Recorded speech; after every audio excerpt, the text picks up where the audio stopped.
Hiya! Hi, Welcome to our latest webinar. I'm Hannah, and I'm Beck.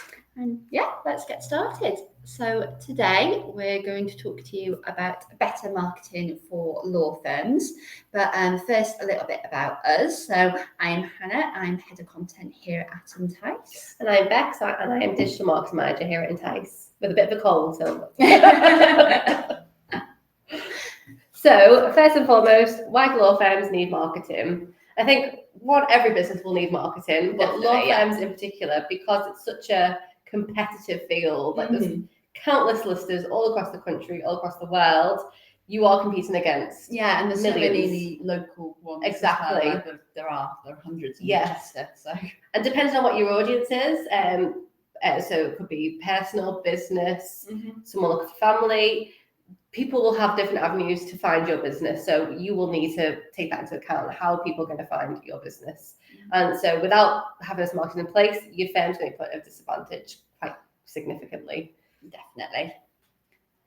So before you kind of look at your marketing, I think it's really important to sort of consider strategy. So any marketing strategy should be comprehensive, and it's really important for any effective strategy to consider all of these following elements. So websites, social media, content, newsletters, and really at this point, probably ask yourself, are you doing these? If not, why not? And if you are doing them, how well are you doing them? Are they effective? So kind of look at your data and look at your competitors as well, and sort of find out if there's a space that you should be on, or whether your website needs improving, your brand. Yeah, definitely, it's a really good place to kind of start is right at the very beginning.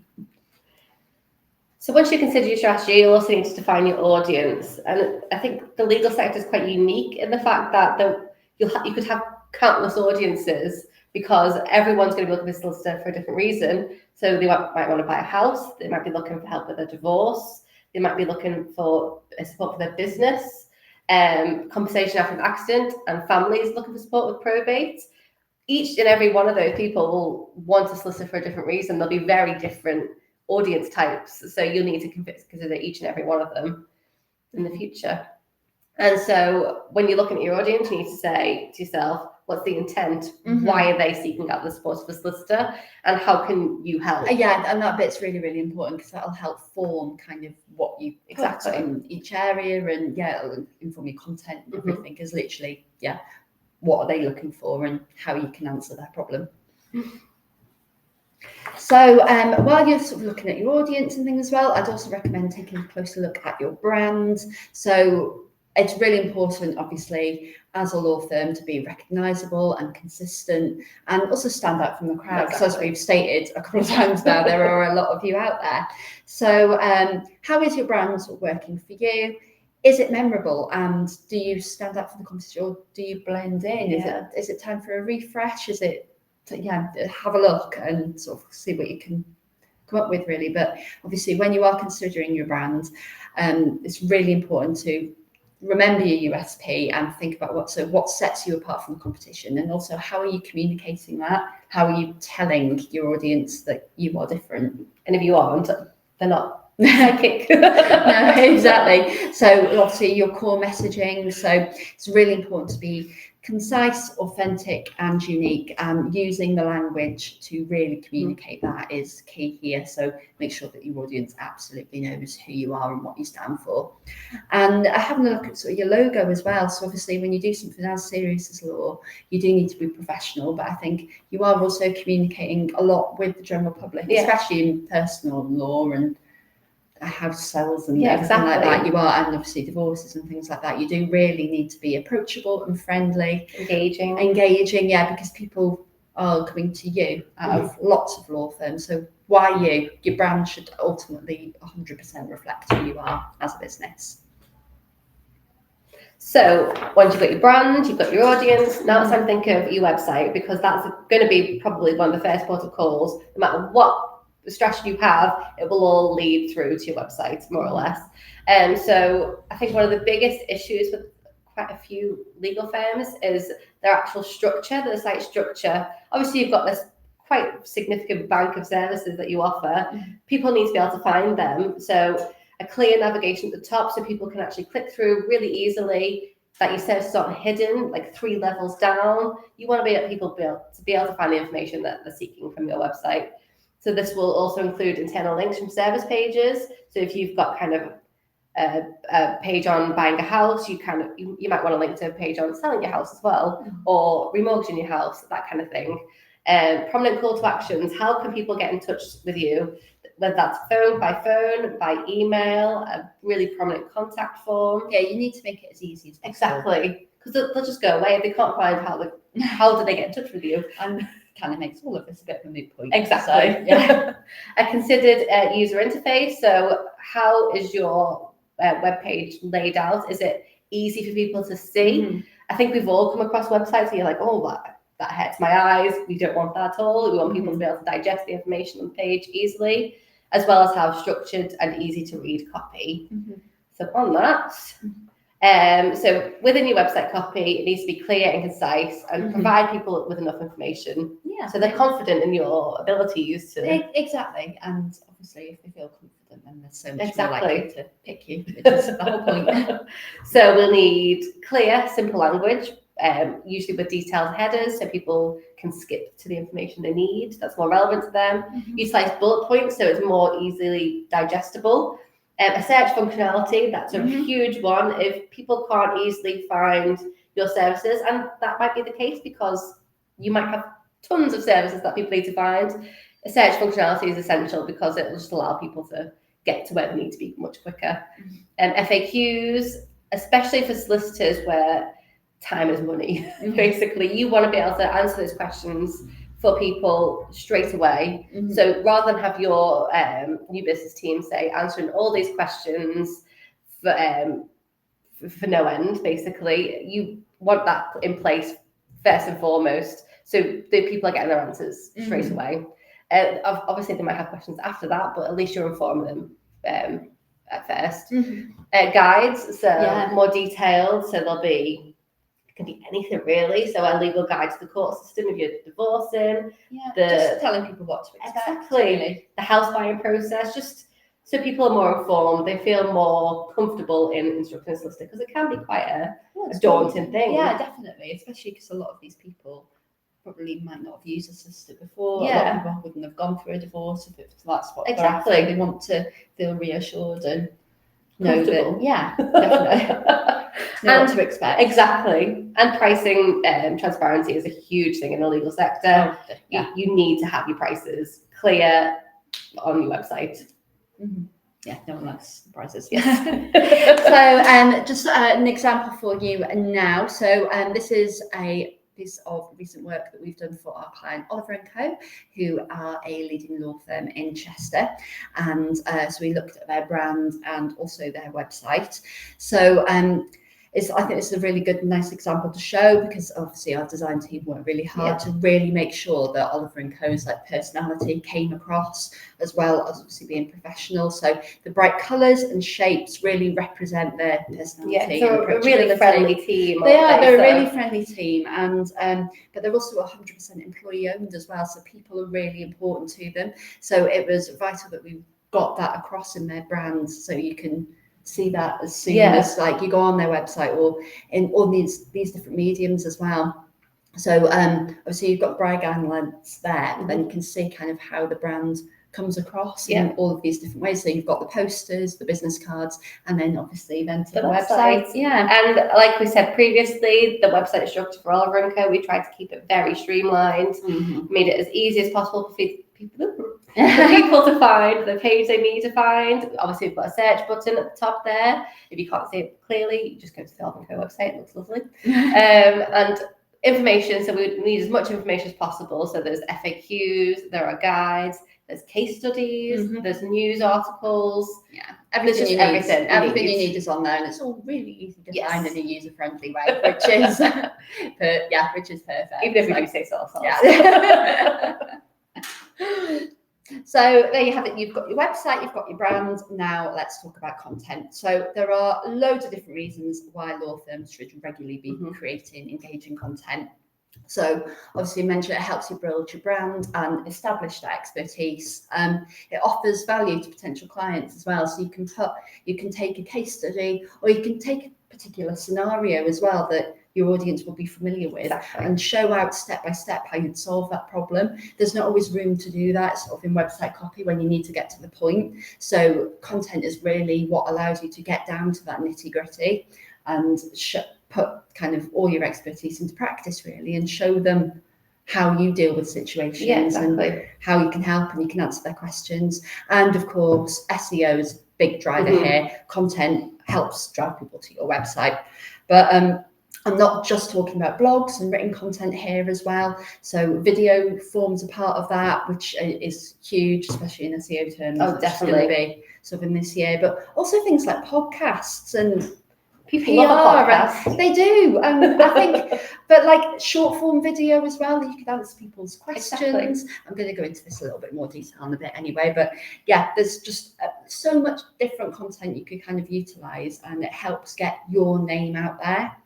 And I've put thought leadership down here as well. So that's basically is more suited around sort of an individual in your business, and they could be fronted as a particular industry expert. Exactly. So it doesn't have to be just on LinkedIn, but this could be on PR pieces as well, like paid advertorials in publications, and even sort of like slots on radio shows or even TV programs, really, if there's a particular topic that requires an expert person. But as well as kind of the personal brand aspect of there, obviously they're attached to your business. So that really helps get the name of the law firm out there and really builds confidence. It builds confidence, and establishes that expertise. So when people think who's an expert on that matter, that name will come to head. And then obviously, naturally, the name of the law firm will come to head as well. And that's sort of like what you want really from your content.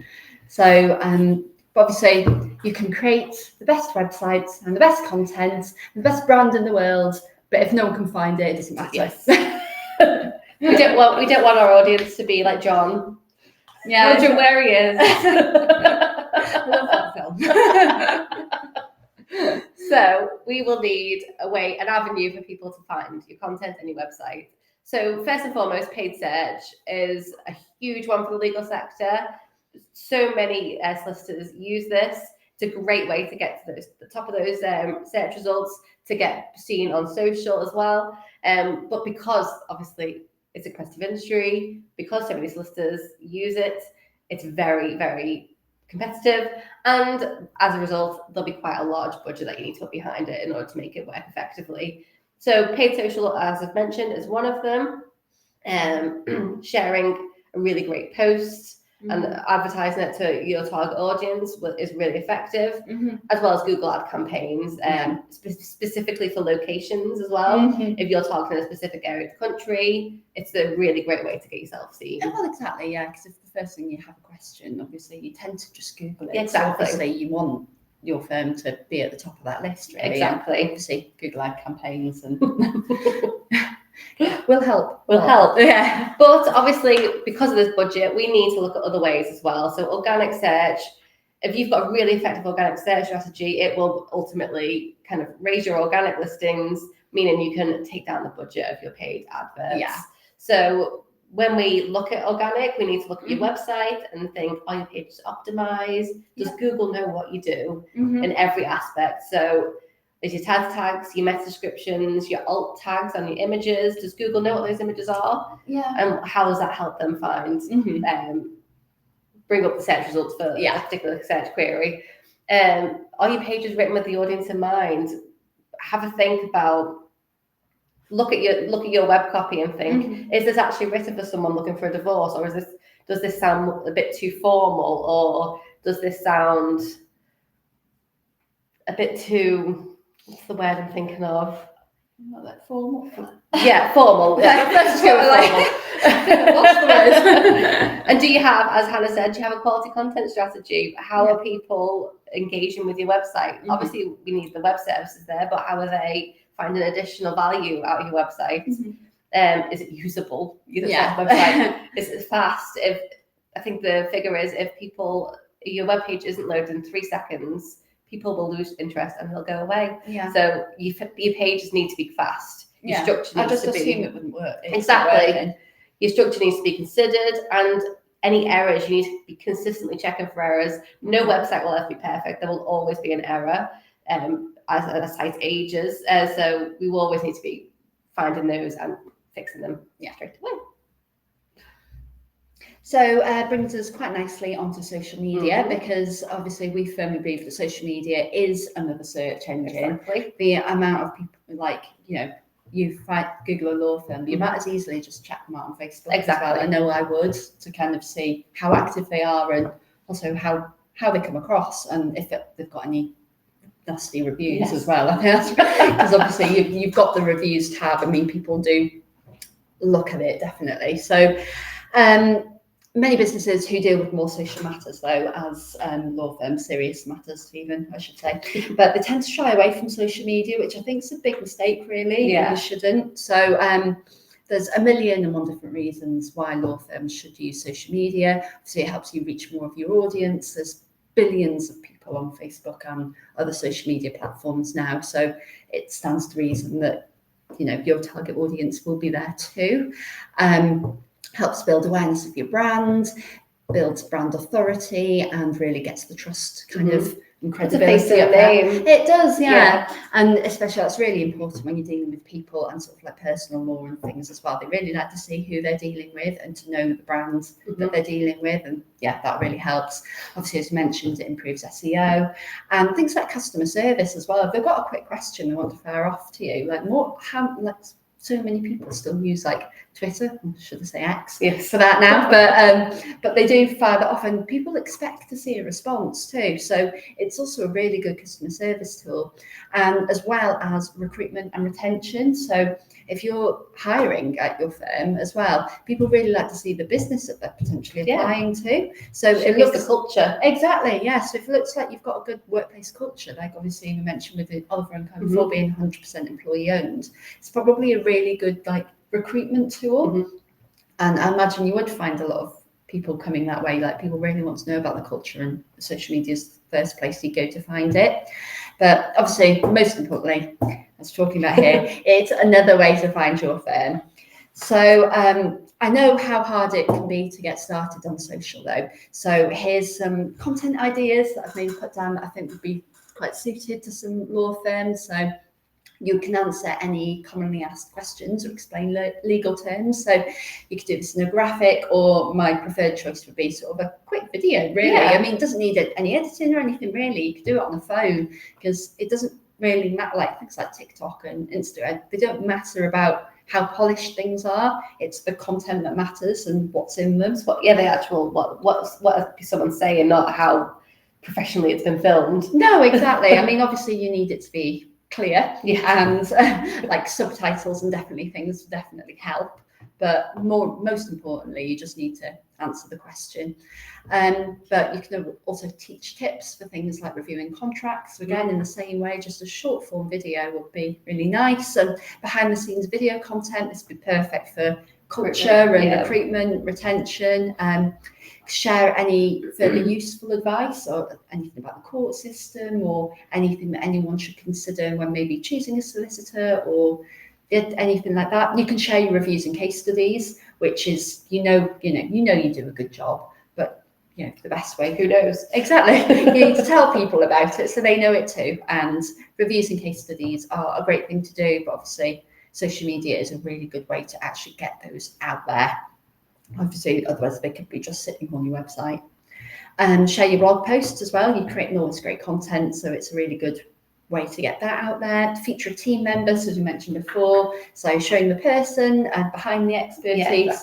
People like people. They like working with people, and they really like to know who they're working with. So featuring a team member, and you could incorporate that in any of the other previous ideas I've just mentioned. So a team member answering commonly asked questions. You can establish this as a thought leadership type thing. It really helps build your brand and the expertise, and being a personality. It hits so many different tick boxes for content, this type of thing, so it's perfect. And also mentioned before, it's a super easy one, but share your job openings. Loads of people are on social, I know how many people look on LinkedIn for jobs and things now. Just make sure you're on there. Otherwise, you're going to be missing out on the best talent, as well as kind of your target audience and clients. So newsletters. So it's another form, I think, of marketing that often gets overlooked by the legal sector. So I think if you're a solicitor as well, like you've helped someone with a divorce, they might need a solicitor later down the line with probate. Hopefully not another divorce. Hopefully not another divorce. Maybe, yeah. But no, probate, I mean, conveyancing, there's loads of things that people go through in life where they just regularly need a solicitor. And if you've done a great job once, repeat business is huge. So they're likely to want to work with you again. But a good way to keep at the top of their mind is with newsletters, because you can get back in touch with them on a regular basis and just keep your name in their mind. So different things you could do in your newsletter. So just offer value. So advice and tips, all that. And you can double up on content as well. This content that you're sharing on social media and you're creating for your website, that can be shared on the newsletter as well. You don't have to double up or triple. You can use the same content in loads of different ways and repurpose it. So it's not even doubling up on extra work. It's just sending it down another avenue. Making your content go further. It is, yeah. Make it work harder. So so send that value and advice and tips, but even do things like referral incentives as well, which go down really well on newsletters, and just a bit of a reminder. Or holiday wishes, sort of like Merry Christmas from even opening hours as well on these things. Give information when people can and can't get in touch with you, so they know, so they're not waiting for ages for a response if you aren't necessarily there to answer. Yeah, definitely. And obviously a lot of these suggestions that we're sharing here today are quite generic. And obviously if you are dealing with a specific area of law and you have a specific audience in mind, some of these suggestions are probably being more specific as well. But if you do have any questions, feel free to pop a comment in the box below or get in touch via our Entice email address, and we'll be happy to help. So once we have everything in place, claiming online profiles, one is really great for local SEO. So you Google My Business profiles is also big in places which we've not mentioned here. Yes. There's Trustpilot, there's review solicitors. How often do we go out and even just go into a restaurant? We'll go and we'll look at reviews of restaurants. People will do that with solicitors as well. And review solicitors is a really great one because obviously it's specific to the sector. You can have multiple pages for different locations, different services. And it's just a really great way to drive traffic that are already confident in your ability because they've seen the great reviews that you bring in. And obviously, once you have these profiles, we would really recommend, if you do get reviews, replying to them, good or bad. Yeah, definitely. Yeah. And asking for reviews as well. If you know you've done a great job, ask your client to leave a review. I think people are more likely to leave a bad review if they had a bad experience. People don't think to leave good reviews much of the time. Yeah. But physically asking for them really does help. Oh, yeah, definitely. Works really well. And then after that, we need to measure the results. So you've done all this work. How has it worked? Find out how well you've done. Obviously, we really want the results to be outstanding, but they might not be. Marketing's always a bit of a trial and error. Yeah. What's worked, what hasn't worked, and why hasn't it worked? Exactly, and there's lots of different things. And the thing is, some things don't always work first time either. Yeah. It takes a while to warm up an audience to a particular thing of content, and it brings it up to what to expect. You could be posting these tips for a while before they start to gain a bit of traction because you start to get known for offering that kind of advice. So stick with it. Definitely don't just post something once, and if it didn't work, forget about it. It might be a different time of day that works better for you. Do a bit of audience research, find out when they're likely to be online. Obviously businesses and personal, they'll have completely different times when they're likely to see your content. So it's definitely worth looking into all of that. So to measure, we would, first and foremost, ask your audience, how did you find them? So any ask how you got on. Exactly. Any contact form someone's filled in, have a drop down to say, how did you find us? Yeah. So you can see what what avenues people are reaching your website, people are converting through. Yeah, like did you find on social, Google, like that's perfect as well. And also, obviously, that means ask for reviews. Yeah, too. exactly. Ask how we got on. And it doesn't just mean that. It'll mean GA4, so Google Analytics. Yeah. Your social media analytics. Yeah, what posts are working well. Yeah. Your newsletters. Yeah. How's your click rate? Exactly. And what can you do to improve those if something drops? It might be that it's a kind of seasonality thing, or it could be that something just doesn't resonate with your audience. Exactly, yeah, like everyone's heard the rumour that divorces spike in January. Exactly. So that's when you might want to promote that particular service. Exactly. So, and obviously, don't just look at the data and think, oh yeah, that happened. Actually adjust your strategy to accommodate any amends you might need. Yeah, that's kind of it. So yeah, thank you for joining us today. Any questions or anything like that, as I mentioned, just pop in the comments box and we'll get back to you. Or obviously you can get in touch with us at the Entice contact details if there's anything more specific you'd like to discuss. But yeah, thank you. Thank you. Yeah, we'll see you next time. Bye. Bye.